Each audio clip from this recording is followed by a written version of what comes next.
지금은 코로나로 인하여서 여러 활동들이 제약을 받고 있으나 예전 같으면 지금 이맘때가 되면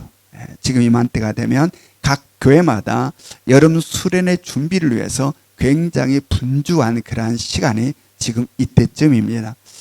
우리 교회가 이곳에 세워지고 첫 전교인 수련회가 2008년 7월에 단양에 있는 느티나무 수련원에서 전교인 수련회가 있었습니다. 느티나무 수련원 하니까 느낌이 어떻습니까? 느티나무 수련원. 그러니까 이름이 굉장히 좀 좋게 다가오죠. 그래서 수련원이 상당히 좋은가 보다라는 생각을 할 수 있는데 그렇지 않았어요. 폐교를 대략 이렇게 개조해 놓은 수련원이어서 이 환경이 열악하기가 그지 없었습니다. 그 중에서 샤워장도 샤워장이지만 특별히 재래식 화장실은 이거는 대단했습니다. 대단했어요. 상황이. 이 샤워장은 급급해도 답답해도 안 가고 좀 버틸 수 있잖아요. 그런데 화장실은 버틸 수가 없잖아요. 이게 생리적인 것이라 갈 수밖에 없는데 화장실에 딱 들어가는 순간 재래식 화장실의 그 독특한 냄새가 코를 뚫고 막 밀려오면 그 코가 적응하기까지 상당히 고통스러운 시간을 지내야 하죠. 그리고 그 재래식 화장실은 누구 아지트입니까? 구더기들의 아지트입니다. 그래서 이 구더기들이 자기들의 아지트이기 때문에 벽에도 굼실 올라다니는 구더기들도 있고 바닥에도 굼실 기어다니는 이 구더기들이 벽에도 바닥에도 허옇게 이렇게 깔려 있었어요. 우리가 손님이니까 주인한테 뭐라 할 수가 없죠. 그냥 자기들 아지트에서 벽에도 바닥에도 그냥 굼시렁 다니는 그러한 환경. 그런데 개인적으로는 그때 어떠한 일이 있었냐면 제가 그 수련회를 갈 때 다 이제 슬리퍼들을 가지고 오라고 그랬었어요. 근데 저도 슬리퍼 하나를 가지고 갔는데 제가 슬리퍼 신을 일이 별로 없어가지고 우리 집에 거의 몇 번 안 신는 새 슬리퍼가 있었어요. 근데 오래된 슬리퍼인데 별로 안 신어서 이 새 것 같은 슬리퍼가 있었어요. 그래서 이제 그것을 제가 가지고 수련회를 갔습니다. 근데 이게 시간이 오래돼서 사갔나 봐요. 이게 모양은 새 건데 이게 사갔었나 봐. 그래가지고 그것을 수련회에서 신었는데 이게 부서지고 깨어지기 시작하는 겁니다. 수련원에 가서 그걸 신었는데 이게 사가서 막 부서지고 깨어져 내려앉는 겁니다. 근데 이게 하필이면 어디서 깨어지기 시작했냐 하면 화장실을 갔는데 얘가 거기서 깨어지기 시작한 거예요. 그래서는 이게 막 부서지고 깨어지는데 슬리퍼 밑에가 하얀 스티로폼이 이렇게 가운데에 들어있더라고요. 이 깨지고 보니까. 하얀 스티로폼이 막 빠져나오고 또 스티로폼이 힘이 없잖아요. 그러니까 막 부서지고 깨어지니까 이제 이 발바닥이 화장실 바닥에 달락말락 하니까 꼭 지뢰밭 걷는 것처럼 지뢰밭을 걸어가는 것처럼 그냥 얼마나 그 안 묻으려고 이 발바닥에 거기 이 화장실 더러운 바닥에 안 닿으려고 얼마나 조심조심하고 새색시 걸음으로 화장실을 빠져나왔는지 몰라요. 이 환경이 정말 열악했습니다. 그때 그곳에서 수련회는 환경이 굉장히 열악했는데 그럼에도 불구하고 그때 그곳에서 했던 전교인 수련회가 이 정말 아름다운 추억으로 제 기억에 생생하게 남아 있습니다. 그때 그곳에서 했던 그 전교인 수련회가 그때는 전 교인들이 갔었어요. 어린아이부터 어른들까지 다. 그래서 저녁에는 가정 세미나 형태의 집회를 하고 기도회를 했어요. 그리고 낮에는 각종 여러 프로그램들을 진행시켰습니다. 그래서 단양의 계곡이 아름답잖아요. 단양의 그 아름다운 절벽, 그 계곡대에 흐르는 물을 타고 래프팅도 하고, 그 다음에 또 거기 운동장이 이 폐교를 이렇게 수련으로 만들었기 때문에 운동장이 넓어요. 그래서 거기서 여러 행사들도 하고 또 정교인이 또 모여서 삼겹살 파티도 하고 우리 교인들이 삼겹살을 얼마나 잘 먹는지 거기서 처음으로 알았어요. 굽기가 바빠.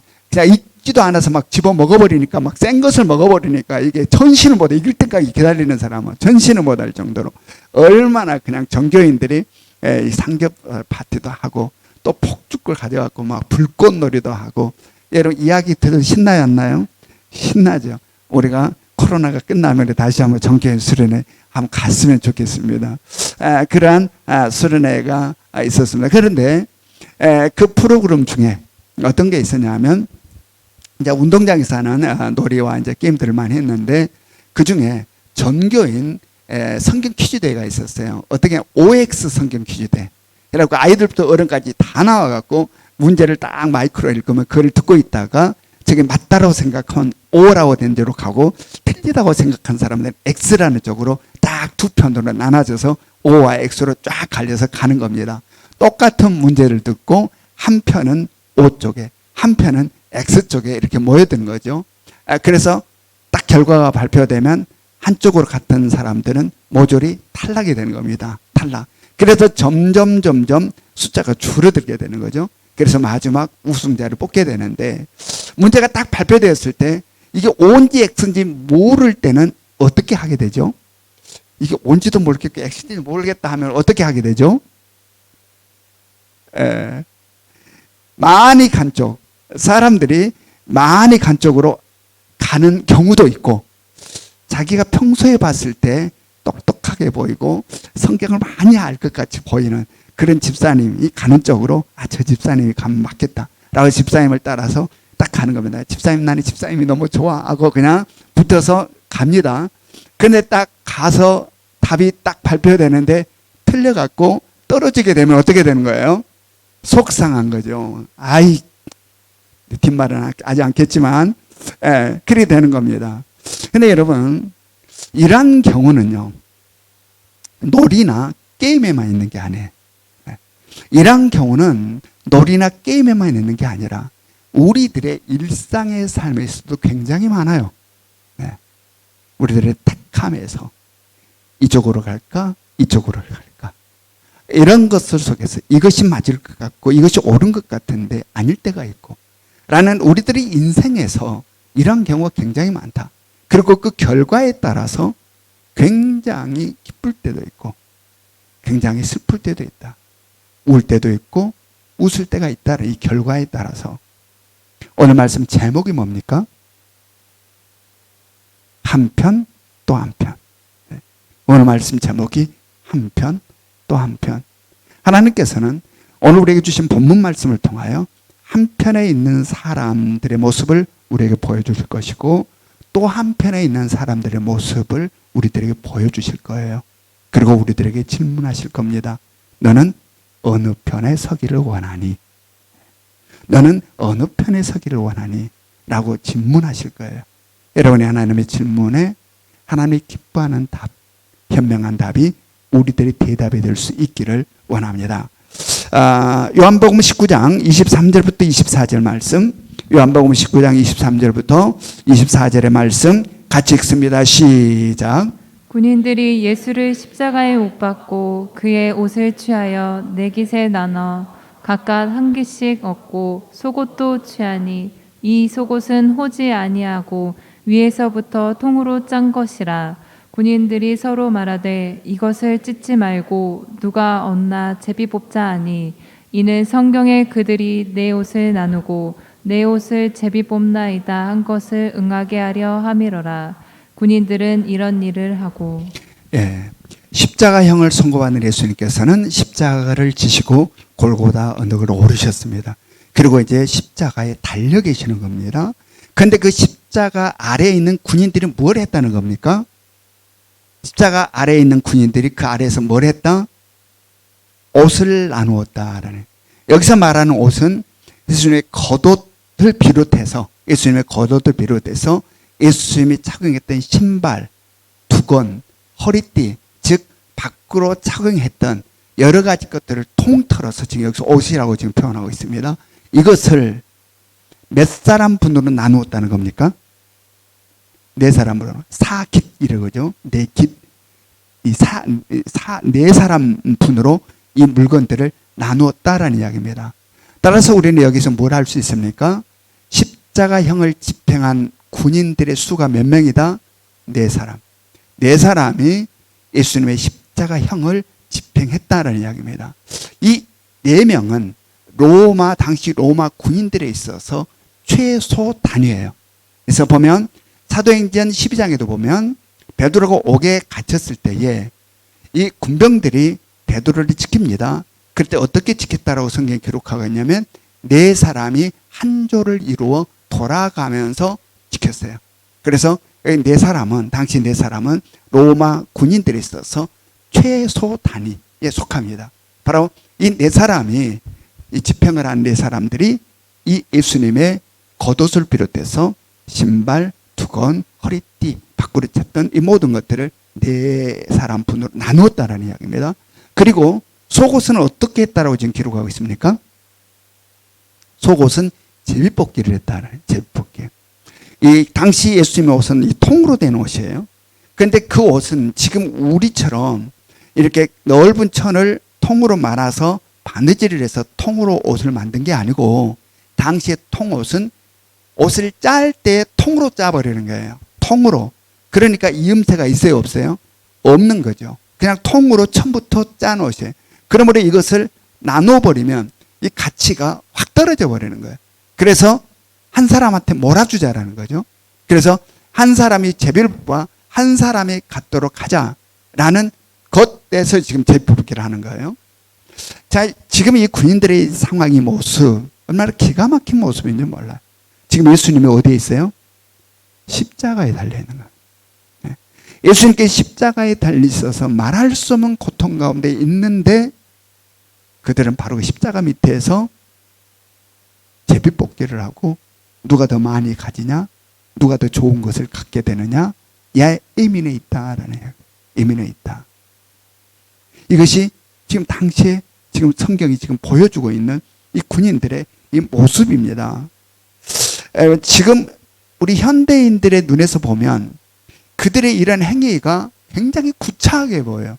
왜냐하면 옷도 새 옷도 아닌데 중고 그냥 입던 옷, 그다음에 신발도 뭐 신던 이런 신발인데 그것을 서로 가지려고 막 나누고 속옷도 얼마나 깨끗하겠습니까?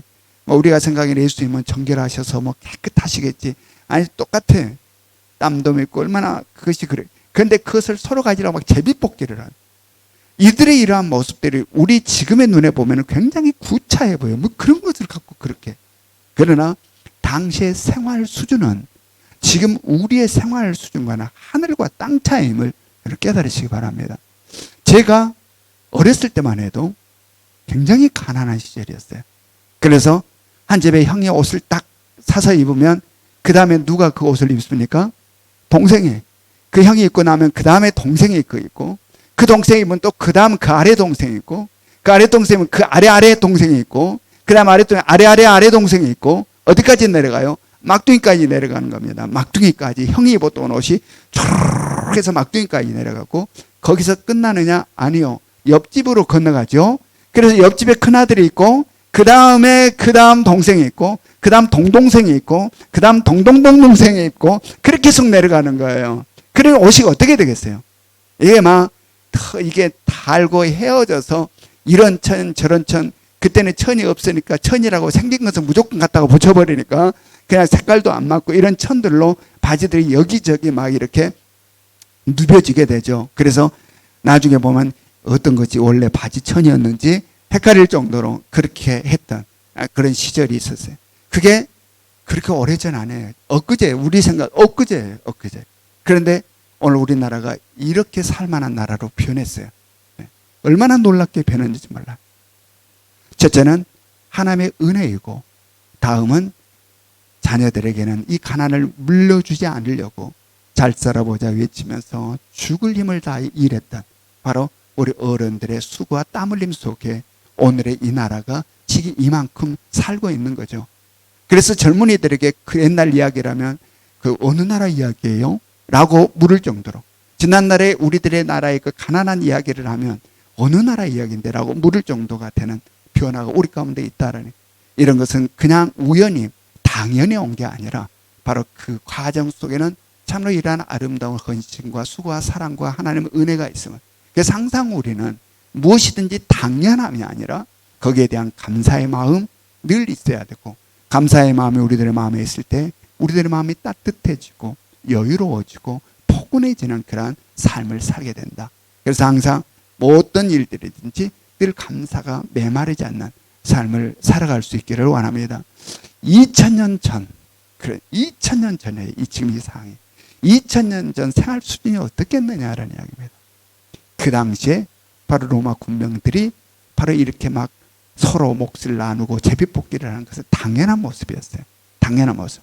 그래서 성경은 바로 이 군인들의 이 모습들, 이 행위를 뭐라고 이야기하는가 한번 봅니다. 요한복음 19장 24절 말씀. 요한복음 19장 24절 말씀 같이 읽습니다. 시작. 군인들이 서로 말하되 이것을 찢지 말고 누가 얻나 제비 뽑자 하니 이는 성경에 그들이 내 옷을 나누고 내 옷을 제비 뽑나이다 한 것을 응하게 하려 함이로라. 군인들은 이런 일을 하고 네. 로마 군인들이 행한 이 행위가 지금 성경 뭐라고 그래요? 구약에서 메시아에 대한 예언의 말씀을 성취하고 이루고 있는 행위다라는 이야기입니다.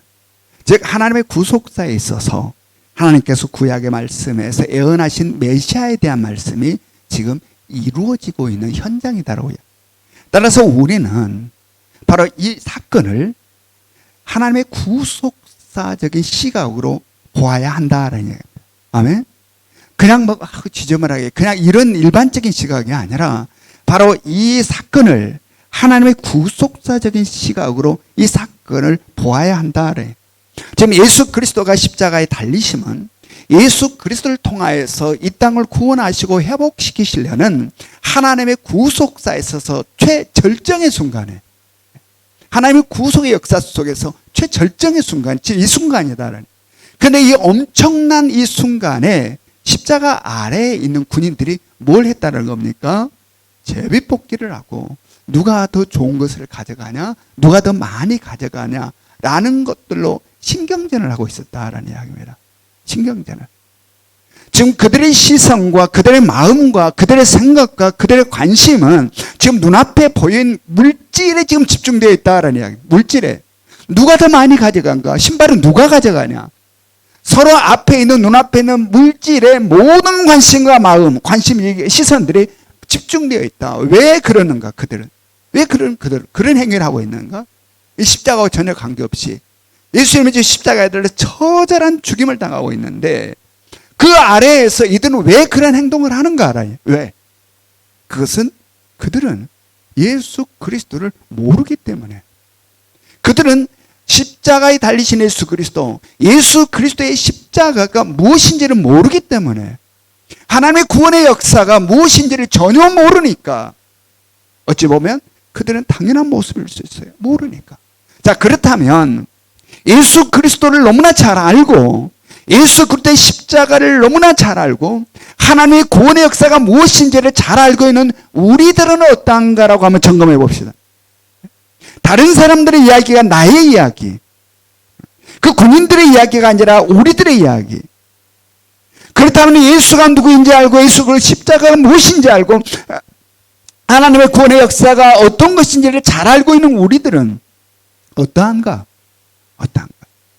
지금 이 시대를 관통하여 지나가고 있는 하나님의 구원의 역사 속에서 그 역사 앞에서 십자가 아래에서 그러고 있는 것처럼 바로 그 하나님의 구원의 역사의 절정으로 있는 십자가 앞에서 그들이 그러고 있는 것처럼 오늘 이 시대를 관통하고 있는 하나님의 구원의 역사 앞에서 우리들은 어떻게 하고 있는지 점검해 보자. 뭘 하고 있는지, 우리들의 시선은 어디를 향하고 있는지, 우리들의 마음과 생각은 어디를 향하고 있는지, 우리들의 관심은 무엇에 집중되고 있는지, 우리 역시 4명의 군인들과 똑같이 눈앞에 있는 물질에 우리들의 시선과 마음과 생각을 온통 빼앗겨 살아가고 있지는 않은지, 누가 더 많이 갔냐, 누가 더 좋은 것 갖고 사냐, 어떻게 하면 제비에게 뽑혀서 그것을 내가 그냥 다 차지할 수 있을까? 나에게 어떻게 행운이 올까? 우리는 어떤가? 군인들은 그러고 있는데 우리는 어떤가? 하나님께서는 바로 이 로마 군병들의 모습을 딱 보여주시고 그 다음에 또 한편의 사람들의 모습을 보여줍니다. 오늘 말씀에서 이런 군인들의 모습을 쫙 보여주신 하나님은 또 한편의 사람들을 보여줘요. 자, 봅니다. 요한복음 19장 25절. 요한복음 19장 25절. 같이 읽습니다. 시작. 예수의 십자가 곁에는 그 어머니와 이모와 글로바의 아내 마리아와 막달라 마리아가 섰는지라. 여기에 몇 사람이 등장하고 있습니까? 네 사람이 등장합니다. 네 사람의 여인들이 등장해요. 앞서서는 몇 사람? 네 사람의 군인들이 등장했습니다. 근데 여기는 네 사람의 여인들이 등장하고 있어요. 그래서 이 성경 원어를 보면 24절 앞에 24절 거 지금 25절에 여기에 헬라어 맨과 대라는 접속사를 사용해서 헬라어의 이 맨과 대라는 접속사를 사용하여 한편 또 한편이라는 의미로서 두 장면을 명확하고 분명하게 비교해 주고 있습니다. 보라라는 이야기입니다. 자, 여기를 봤니? 여기를 봐라 라는 이야기예요. 군병들을 봤니? 군인들을 봤니? 그러면 이제 여기를 봐라라는 이야기. 네 사람의 여인들, 그들의 시선은 어디를 향하고 있을까요? 그들의 마음은 지금 어디를 향하고 있을까요? 그들의 생각과 그들의 관심은 어디를 향하고 있을까요? 지금 이 순간 십자가예요. 십자가. 십자가에 달린 예수 그리스도. 그들의 시선과 그들의 마음과 그들의 생각과 그들의 관심은 지금 이 순간 온통 십자가에 달려 고통 가운데 계신 예수 그리스도를 향하고 있어요. 예수 그리스도의 호흡에서 힘들어하는 그 모습을 보며 가슴 저림이 있어요. 피를 흘리고 계신 예수 그리스도를 바라보며 마음 찢어짐이 있어요. 어찌할 바 몰라 하는 마음. 다른 사람들이 자신들을 어떠한 시선으로 보고 있는지 전혀 상관이 없어요. 다른 사람들이 자신들을 바라보며 수군대고 뭐라고 손가락질하는지 전혀 관심 없어요. 오직 그들의 시선과 마음과 생각과 관심은 예수 그리스도를 향하고 있다. 예수 그리스도를 향하고 있다. 지금까지 수많은 사람들이 예수를 따랐습니다. 그런데 다 떠나버렸어요. 심지어 12명의 제자들도 떠났습니다. 이 처절하고 처참한 십자가, 바로 이 현장, 두려움과 공포가 가득한 이 현장, 어떠한 일이 일어날지 모르는 이 현장, 예수 그리스도와 가까이 있는 자들을 향해서 어떠한 위험이 밀려올지 모르는 이 현장에 예수를 따랐던 수많은 사람들, 12 제자들까지 다 떠나버렸다는 이야기입니다. 위험하니까. 그런데 이 여인들만큼은 마지막까지 주님과 함께한다. 두려움이 있어도 상관없다. 위험이 밀려올 것 같아 상관없다라는 이야기입니다. 어떠한 일이 있어도 상관없다라는 이야기입니다. 끝까지 주님과 함께하는 이들의 모습. 어떻게 이룰 수 있을까요? 어떻게 이룰 수 있을까? 그것은 사랑 때문에. 예수 그리스도를 향한 사랑. 여러분, 이것이 진정한 사랑입니다. 이 진정한 사랑이에요. 여러분, 진정한 사랑에는 두려움이 없어요. 진정한 사랑에는 유불리를 따지지 않습니다. 진정한 사랑은 계산이 없습니다. 가나마다 현장에서 붙잡혀서 흥분하고 분노한 군중들에게 이끌려 왔던 여인, 그 여인을 대하는 예수님의 태도가 어땠습니까? 어떻게 그 더럽고 추잡한 일을 했니? 너같이 어떻게 불결한 일을 했니? 라면서 예수님도 군중들과 하나가 되어서 그를 정죄하고 손가락질 했습니까? 아니요. 그들 편에 서서 정의를 부르짖으며 손가락질하고 그들을 정죄하고 비난하지 않았어요. 그 여인을. 그 여인 편에 있었어요. 그 여인 편에. 이것이 예수의 사랑입니다. 진정한 사랑은 변함이 없어요. 어떠한 상황 속에서 변하지 않는다. 어떠한 경우에서도 변하지 않는다라니. 설령 그가 잘못해서 수많은 사람들의 손가락에 해도 어떤 사람들이 좋을 때만 사랑해요. 괜찮을 때만. 그리고 그가 실수하고 잘못해서 수많은 사람들로 손가락질 당하는 위치에 있으면 세상에 네가 그럴 수 있어. 나 그런 사람인지도 몰랐다. 그래서 자기도 수많은 사람들과 한편이 되어서 손가락질하고 비난하고 저러면 안 되지라고 정지하는 일반의 수많은 사람들의 모습들, 이거는 사랑이 아닙니다. 사랑이 아닙니다.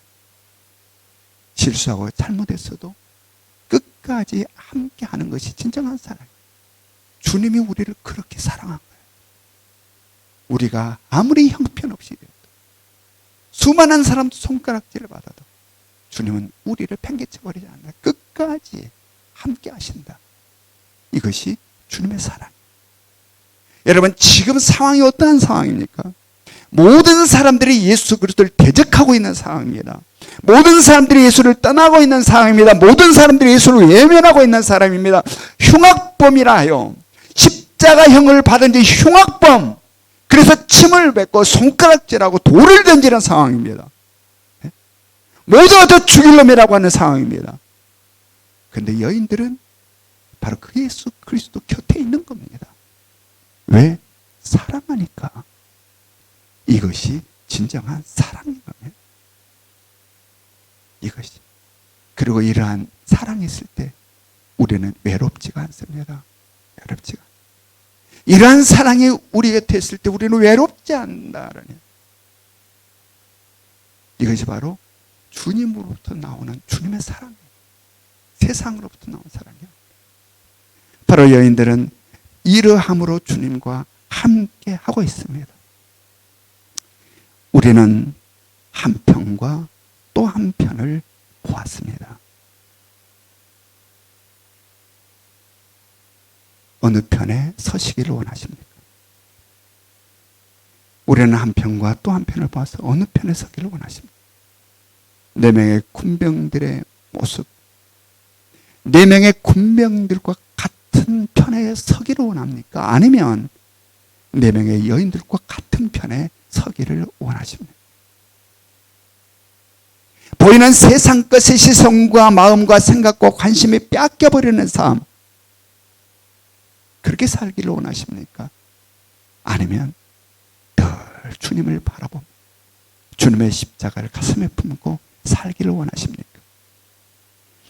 여러분, 주님이 우리를 사랑하신 것처럼 우리도 주님을 사랑하기를 원한다면, 주님이 우리를 어떠한 상황임에도 불구하고 우리와 함께 하신 것처럼 우리가 어떠한 상황 속에서도 주님과 함께 하기를 원한다면 우리는 4명의 군인들과 같은 편이 아닌 4명의 여인들과 같은 편에 서서 살아갈 수 있기를 원합니다. 그래서 언제나 주님과 함께하는 삶, 마지막 그날까지 주님과 함께하는 삶이 여러분과 제 삶이 될 수 있기를 원합니다. 요한복음 19장 26절부터 27절의 말씀을 같이 읽습니다. 요한복음 19장 26절부터 27절 같이 읽겠습니다. 시작. 예수께서 자기의 어머니와 사랑하시는 제자가 곁에 서 있는 것을 보시고 자기 어머니께 말씀하시되 여자여 보소서 아들이니이다 하시고 또 그 제자에게 이르시되 보라 내 어머니라 하신대 그때부터 그 제자가 자기 집에 모시니라. 예, 여기서 말하는 사랑하는 제자는 누구를 말할까요? 우리 요한복음을 쭉 공부해 놨을 때 알 텐데 안 가르쳐 주시려고 그래도 괜찮아요? 여기서 지금 사랑하는 제자라고 하는 어떤 제자를 이야기할까? 바로 이 요한복음을 기록하고 있는 사도 요한을 말해요. 지금까지 우리가 요한복음을 공부하면서 사도 요한이 자기를 이야기할 때에 사도 요한의 자기 이름을 직접 쓴 적이 있어요? 없어요? 없어요. 항상 이런 형태로 표현을 해요. 여기서 말하는 사랑하는 제자는 이 사도 요한을 말해요. 그런데 이 말씀을 보면 예수님께서 어머니 마리아를 향하여서 뭐라고 지금 부르고 있습니까? 여자여라고. 어머니라고 이렇게 부르는 것이 아니라 여자여라고 이렇게 부르고 있습니다. 우리 문화 속에서는 이것이 좀 탐탁지가 않겠는데 어떻게 어머니를 향해서 어머니하고 불러야지 여자여라고 이렇게 부를까? 그런데 헬라어 원어를 보면 여기에 사용되는 이 여자여라는 것은 귀나이예요. 귀나이. 이 귀나이라는 단어는 어떤 여인에 대해서 굉장히 존경하고 존중함으로 애의를 갖추어서 부르는 호칭이에요. 그래서 귀부인들에게 불려지는 호칭이 귀나이라는 여자여라는 이 귀나이라는 호칭이에요. 이 귀나이라는 호칭이 예수님께서 여기서만 어머니한테 한 게 아니라 요한복음 2장 4절에 보면 어머니 마리아를 향해서 똑같이 여자애라고 부르는 대목이 나와요. 여기는 어떤 사건 속에서 지금 그렇게 어머니를 불렀냐면 예수님께서 공생애를 시작하면서 첫 번째 갈릴리 가나 혼인잔치에서 이적을 행하세요. 어떤 이적을 행했습니까? 첫 번째 이적. 물로 포도주를 만드는 이적을 행하요. 이것이 예수님께서 공생애를 시작하면서 첫 번째 행하시는 이적이에요. 바로 예수님이 공생애를 시작하며 첫 번째 행하는 이적, 바로 이 현장에서 바로 어머니 마리아를 향해서 귀나이, 여자여라는 이 단어를 사용했어요. 이런 호칭으로 불렀어요, 어머니를. 그런데 이 예수님의 공생의 마지막이 되는 이 십자가상에서 예수님께서는 어머니 마리아를 향하여서 여자여라는 귀나이라는 단어를 사용하여 호칭을 사용하여 어머니를 부르고 있다는 이야기. 이것은 뭘 의미할까? 바로 처음 공생애를 시작하시면서 어머니 마리아를 향해서 여자여라는 귀나이라는 호칭을 사용했고 이제 공생의 마무리를 짓는 마지막에서 어머니 마리아를 향해서 여자여라는 귀나이라는 호칭을 사용하고 있다. 뭘 의미하고 있는 걸까? 여기에는 바로 왕이 자신의 어머니를 부를 때에 바로 위엄 있는 호칭이에요. 굉장히 여기에서 지금 부르는 것 권위 있는 호칭이라 할 수 있어요. 왕이 마치 왕이 자기 친어머니를 향하여서 부르는 이 권위 있는 호칭을 지금 사용하고 있다고 할 수 있어요. 이것은 예수님께서 자신이 왕 중에 왕으로 오신 메시아이심을 지금 암시하고 있는 거예요. 그래서 어머니 마리아를 귀나이라고 부르고 있는 왕이 자기 친어머니를 부른 것처럼 바로 그런 권위 있는 호칭으로 지금 사용하고 있다를 자신이 왕 중에 왕으로 온 메시아임을 암시하고 있고 더불어서 이 땅을 구원하시고 회복시켜 나가신 하나님의 구속사를 자신이 이루어가고 있음을 지금 보이시고 나타내고 있는 현장인 거죠. 자, 그런데 오늘 말씀에 보면 십자가에 달리셔서 그 고통 중에 계시는 예수님께서 사랑하는 제자 요한에게 어머니 마리아를 지금 부탁하고 계시는 겁니다. 요한복음 19장 26절부터 27절 한번 봅니다. 요한복음 19장 26절부터 27절 같이 읽습니다. 시작. 예수께서 자기의 어머니와 사랑하시는 제자가 곁에 서 있는 것을 보시고 자기 어머니께 말씀하시되 여자여 보소서 아들이니이다 하시고 또 그 제자에게 이르시되 보라 내 어머니라 하신대 그때부터 그 제자가 자기 집에 모시니라. 예, 예수님께서 먼저 어머니 마리아에게 사랑하는 제자 요한을 가리키면서 여자여 보소서 아들입니다라고 이야기를 합니다. 어머니 마리아에게서 요한을 가리키면서 여자여 보소서 아들입니다. 그 다음에 제자 요한을 향하여서 뭐라고 그랬습니까? 보라 너의 어머니다. 보라 내 어머니다. 이것은 무슨 이야기냐면 십자가에 달려서 지금 곧 운명하시기 전에 예수님께서 사랑하는 제자 요한에게 자신의 어머니 마리아를 부탁하는 거예요.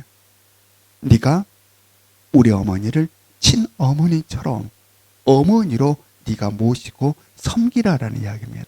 네가. 그리고 보니 그때로부터 어떻게 했다라고 지금 성경이 기록하고 있습니까? 요한이 주님의 말씀을 듣고 그때로부터 마리아, 예수님의 어머니 마리아를 자기 집으로 모셔서 친어머니처럼 섬기고 모셨다라는 이야기입니다.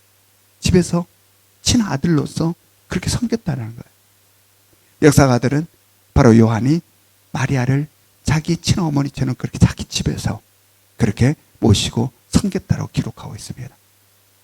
자, 여기에서 우리는 십자가에서 지금 운명하기 직전에 사랑하는 제자 요한에게 어머니 마리아를 부탁하는 예수님의 그 모습은 단순히 육적인 인간관계에 있어서 아들로서 자기 어머니를 사도 요한에게 부탁한 것만 아니다라는 거예요. 그냥 육적인 관계에서 운명하시기 전에 사랑하는 아들에게 이제 어머니 네가 좀 잘 이렇게 해라 라고 하는 육적인 그 인간관계에서 부탁하는 것만이 아니다라는 이야기입니다. 바로 여기에는 훨씬 더 깊은 뜻을 담고 있어요. 왜냐하면 이 마리아는요, 아들이 예수님만 있는 게 아니에요. 예수님 동생이, 남동생이 4명이나 있어요. 그 다음에 누이들도, 그러니까 이 마리아에게는 예수님을 포함한 아들이 5이에요. 그 다음에 딸들도 있어요. 그리고 그들도 다 성장했어요. 그러니까 그 자녀들이 마리아를 충분히 모실 수 있어요, 어머니를. 다 컸는데, 아들이 4명, 딸들까지 있는데. 그런데 예수님은 사도 요한에게 네가 어머니를 네 어머니다. 그러니 네가 모시고 살아야 한다 라고 한 겁니다. 왜 그러신 걸까? 왜? 아들들이 4명이나 있는데, 딸들까지 있는데, 예수님은 왜 사도 요한에게 친어머니처럼 네 어머니니 네가 모셔라라고 이야기한 걸까? 우리는 이것을 이해하기 위해서는 앞서서 예수님께서 하셨던 말씀을 다시 한번 살펴봐야 된다. 자, 봅니다. 마가복음 3장 33절부터 35절. 마가복음 3장 33절부터 35절 같이 읽습니다. 시작. 대답하시되 누가 내 어머니이며 동생들이냐 하시고 둘러앉은 자들을 보시며 이르시되 내 어머니와 내 동생들을 보라. 누구든지 하나님의 뜻대로 행하는 자가 내 형제요 자매요 어머니이니라. 아멘. 하나님의 구속사에 있어서 최절정의 십자가에서 자신의 사명을 지금 감당하고 계신 예수님은 지금 우리들을 향하여 이 십자가, 하나님의 구속의 역사 속의 십자가를 통하여서 형성될 하나님의 나라에 속한 자들, 바로 이 하나님의 나라에 속한 자들을 향하여 진정한 가족이 누구인가를 지금 말하고 있는 겁니다. 자신의 이 하나님의 구속의 역사 가운데 이 십자가를 통해 형성될 하나님의 나라에 속할 자들을 향하여서 진정한 가족이 누구인가를 지금 말씀하시고 보여주고 계시는 거예요. 여러분, 하나님의 나라에 속한 자들이 있어서 아버지는 누구입니까? 하나님이에요. 본질의 아버지. 이 하나님 나라에 속한 자들에 있어서 아버지는 한 분, 하나님. 그래서 하나님 나라에 속한 자들은 모두가 다 하나님을 아버지라고 부르는 겁니다. 아버지라고. 그리고 하나님 나라에 속한 자들에 있어서는 모두에게 똑같은 동일한 피, 예수 그리스도의 보혈의 피가 흐르는 거죠. 그래서 한 아버지 아래 한 피가 흐르는 자들, 바로 하나님의 나라에 속한 자들을 향하여 누가 친가족인가, 진정한 가족인가를 보여주고 있는 겁니다. 그냥 육체를 입고 잠깐 살아가는 이 땅에서의 가족이 아닌 영원한 삶 속에서의 가족, 누구입니까? 이것을 일찍이 알았던, 말씀과 성령을 통하여서 일찍이 알았던 초대교회 성도들은 사도행전에 보면 내 것을 내 것이라 하지 않고 형제 자매가 나누는 것처럼 그렇게 서로 상부상조했다라고 사도행전을 기록하고 있어요. 여러분, 서로 사랑하며 살아갈 수 있기를 원합니다. 하나님의 나라에 속한 자들이란 한 아버지 아래 한 피를 나눈 형제, 자매입니다. 그럼 우리는 서로 사랑하며 살 수 있어야 된다. 그러나 이것이 만만치가 않아요. 육체를 입고 이 땅을 살아가는 동안에 이러한 삶이 만만치가 않다. 왜냐하면 바로 공중권세자만 사단 마귀가 우리들의 못난 자아를 부추기고 나밖에 모르는 이기심을 부추김으로 말미암아 이러한 삶을 살기가 결코 만만치가 않다. 그러나 이러한 삶만 있는 게 아니라 또 한편이 있어요. 또 한편. 또 한편이 뭡니까? 바로 성령님. 우리 가운데 와 계신 성령님은 이런 삶이 있으나 또 한편은 우리 안에 와 계신 성령님께서 우리를 도우심으로 말미암아 이러한 삶을 살도록 인도해 주신다. 아멘. 그러면 우리가 이 땅을 살아감에 있어서는 항상 한편과 또 한편의 삶을 마주하게 된다. 어떤 편에 서서 살까? 어떤 편에? 우리는 어떤 편에 서서 살아야 될까? 오늘 말씀에서 하나님이 보여주신 것처럼 4명의 군인들과 같은 삶을 살까? 아니면 4사람의 여인들과 같은 삶을 살까? 어떤 편에 서서 살까?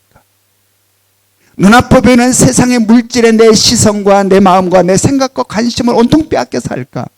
아니면 보이지 않는 하나님의 구원의 역사를 바라보며 우리들에게 주어진 우리 몫의 십자가를 지고 그 하나님의 구원의 역사를 따라서 이 땅을 살아갈까? 어떠한 편에 서서 살까? 하나님은 우리들에게 질문하는 겁니다. 여러분, 하나님 앞에서 대답할 수 있기를 원합니다. 누구 집사님에 가니까 나가 따라가는 게 아니라 하나님 앞에서 단독자로 서서 나는 어느 편에 서기를 원하는지 하나님 앞에 대답하시고 하나님께 그 대답을 들으시고 기뻐하심이 우리들의 삶에 있기를 원합니다. 그래서 우리들의 인생의 삶이 짧고 짧은 눈앞에 있는 것들만 바라보는 삶이 아닌 영원을 바라보는 그런 우리들의 인생의 삶이 펼쳐질 수 있기를 주님의 이름으로 축원합니다. 적용 질문 우리가 같이 읽습니다. 적용 질문 1번 시작. 나는 4명의 군병들과 같은 삶입니까? 아니면 4명의 연인들과 같은 삶입니까? 2번 시작. 나의 사랑은 상황에 따라 변하는 사랑입니까? 아니면 변함이 없는 사랑입니까? 3번 시작. 육적인 가족들을 향한 마음과 영적인 가족들을 향한 마음엔 어떠한 차이가 있습니까? 그 이유는 무엇이라 생각하십니까? 지금은 우리 주 예수 그리스도의 은혜와 하나님 아버지의 끝없는 사랑하심과 성령님의 감화감동 역사하심이 하나님께서 보여주신 한편과 또 한편의 모습을 바라보며 진정 하나님의 뜻하시고 원하시는 그 편에 서서 하나님의 위대하고 거룩한 구원의 역사를 짧은 인생의 삶 가운데서도 아름다운 흔적으로 남기기를 소망하는 이 자리에 모여있는 우리 성도들과 각 가정에서 영상으로 예배를 드리고 있는 우리 4명의 가족들 머리 위에 지금으로부터 영원토록 함께 하시기를 간절히 축원하옵나이다.